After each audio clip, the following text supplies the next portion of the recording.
Hello hello! Si toi aussi, quand tu défais tes cheveux crépus, tu as des mèches qui te restent dans les mains, pas de panique, ça arrive à tout le monde. Je vais te donner 3 conseils pour mieux gérer la situation. Conseil numéro 1.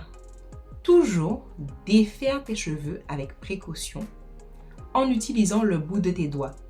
Et assure-toi que tes ongles soient bien limés pour éviter que les cheveux ne restent coincés dans tes ongles fissurés et qu'ils ne se cassent. Les cheveux crépus, à cause de leur forme, ont du mal à retenir le sébum qui ne glisse pas bien sur les longueurs, ce qui les rend très secs. Donc prends ton temps et sois douce avec tes cheveux. Donc moi, lorsque je défais mes cheveux, donc là je vais défaire mon turban.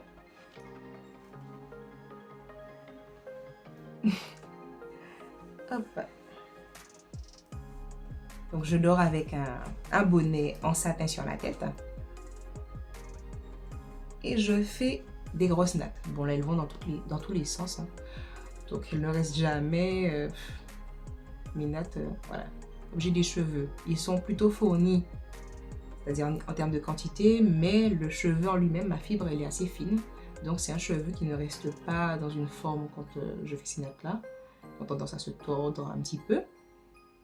Et donc, quand je défais mes cheveux, alors il arrive que j'utilise de temps en temps, si les cheveux sont vraiment secs ou mes mains sont sèches, je prends un petit peu d'huile.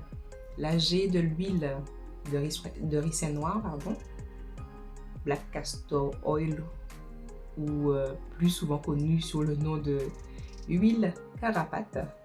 Donc, c'est mon beau-frère qui m'en a offert, elle est très pure. J'en utilise juste un petit peu sur le bout des doigts, parce que j'aime pas avoir les cheveux poisseux. Mais c'est rare, de temps en temps je peux en mettre un peu, puisque là ça fait un moment que j'ai ces nattes. Donc j'en mets un petit peu sur les pointes pour éviter qu'elles ne se cassent.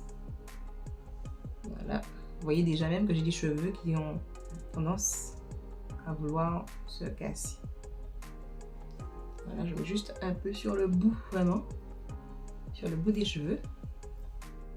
Donc là aujourd'hui pour défaire, comme je vous ai expliqué, j'ai mis un petit peu d'huile, mais vraiment au quotidien, quand je défais mes grosses nattes du soir, je mets pas d'huile. Comme je vous ai expliqué, j'aime pas avoir cette sensation de gras sur mes doigts, que mes cheveux soient poisseux ou autre. Donc je m'hydrate les cheveux une seule fois par semaine. Et le soir, à chaque fois, je fais mes grosses nattes. Et puis le matin, avant de partir, je les défais. Donc je commence par les nattes de derrière. Donc, vous voyez, quand je défais, je commence vraiment sur les pointes des cheveux.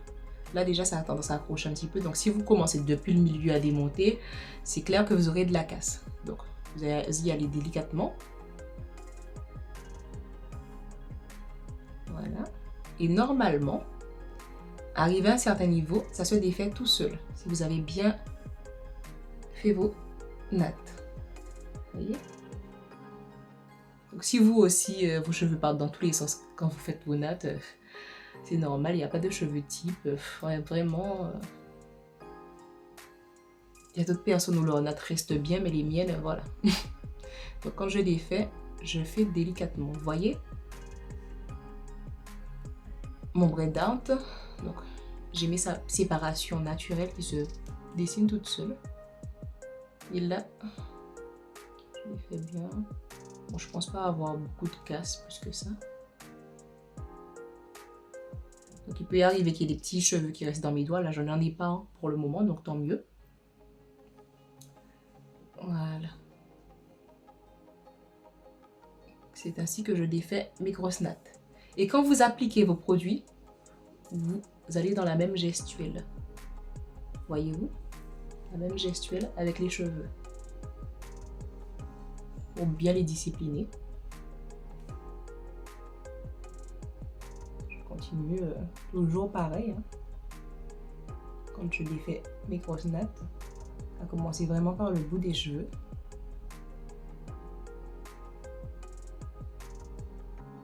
Voilà.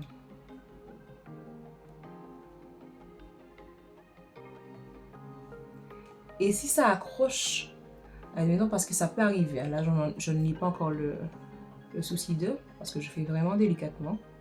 Mais il peut arriver à ce niveau, vous voyez, quand vous allez ouvrir, que ça accroche qu'il y ait des nœuds. Donc, au lieu d'ouvrir et d'aller casser les cheveux, donc à l'extrême pointe, souvent, il y a un cheveu qui va dépasser de votre natte. Il est sûrement accroché ou emmêlé à un autre. Donc, moi, j'utilise une paire de ciseaux pour couper, pour éviter de tout casser. Voilà. Pareil, hein, je positionne mes cheveux. Et je fais toujours une grosse natte. Elle est au milieu, celle-ci. On l'appelle le poteau mi-temps. J'ai un poteau mi-temps là au milieu. C'est pour que ça puisse recouvrir le derrière. Donc j'en ai même deux, une là et une au milieu. Donc 2 sur le côté, 2 au milieu, ça dépend. Là aujourd'hui, j'ai fait combien de... Enfin hier soir, j'ai fait 1, 2, 3, 4, 5 nattes. Ça peut arriver que j'en fasse 4 ou autres, mais toujours garder une natte au milieu pour éviter d'avoir l'arrêt au milieu quand vous avez votre braid out ou twist out. Parce que après, ça fait pas joli en fait. Et les cheveux...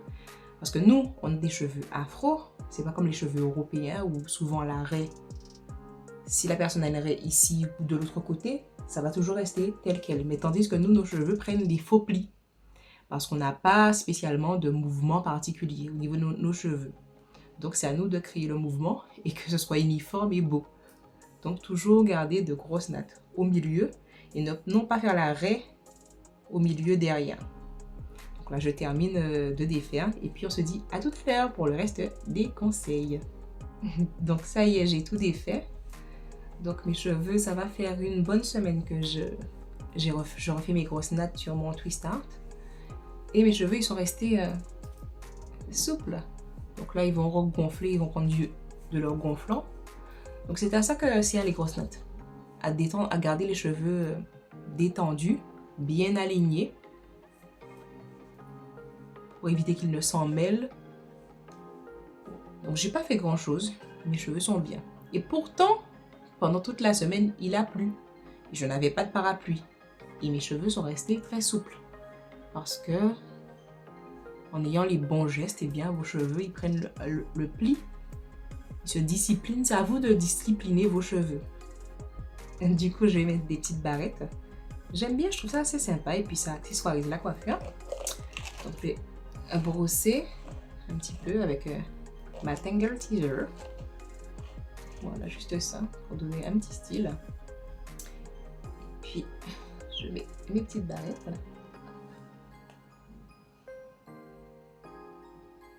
Voilà.